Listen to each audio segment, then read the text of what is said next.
Hello everyone, welcome to Shri Bala వంటలు. ఈరోజు మన టేస్ట్ రెసిపీ టమాటో పుదీనా చట్నీ. స్టవ్ ఆన్ చేసుకుని ప్యాన్ పెట్టుకొని 1 టేబుల్ స్పూన్ ఆయిల్ వేసుకొని 1 టేబుల్ స్పూన్ శనగబేడలు 1 టేబుల్ స్పూన్ నువ్వులు వేసుకుని వేయించుకోవాలి. ఒక 5-6 పచ్చిమిర్చిని కూడా వేసేసుకుని వేగిన తర్వాత 1 కప్పు ఉల్లిపాయలను కూడా వేసేసుకుని వేయించుకుందాం. ఉల్లిపాయలు వేగిన తర్వాత ఒక 2 టమాటోల్ని కట్ చేసి వేసుకొని టేస్ట్కి సరిపడా సాల్ట్, కొద్దిగా చింతపండు వేసేసి టమాటోలు మగ్గిన తర్వాత 1 కప్పు పుదీనా ఆకులను కూడా వేసేసుకొని మరో 2 నిమిషాల పాటు లో ఫ్లేమ్లో కుక్ చేసుకొని స్టవ్ ఆపేసి చల్లారిన తర్వాత మిక్సీ జార్లో తీసుకుందాం.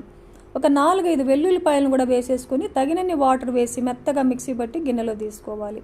స్టవ్ ఆన్ చేసుకొని చిన్న ప్యాన్ పెట్టుకొని ఒక 2 టేబుల్ స్పూన్ల ఆయిల్ వేసేసుకొని ఒక 1/2 టేబుల్ స్పూన్ ఆవాలు, జీలకర్ర, మినపగుళ్ళు, ఒక 2 ఎండుమిర్చి, కొద్దిగా ఫ్రెష్ కరివేపాకును కూడా వేసేసుకొని పోపంతా బాగా వేగిన తర్వాత చట్నీలో కలుపుకున్నామంటే కమ్మనైన టమాటో పుదీనా చట్నీ రెడీ. ఏ టిఫిన్కైనా బాగుంటుంది.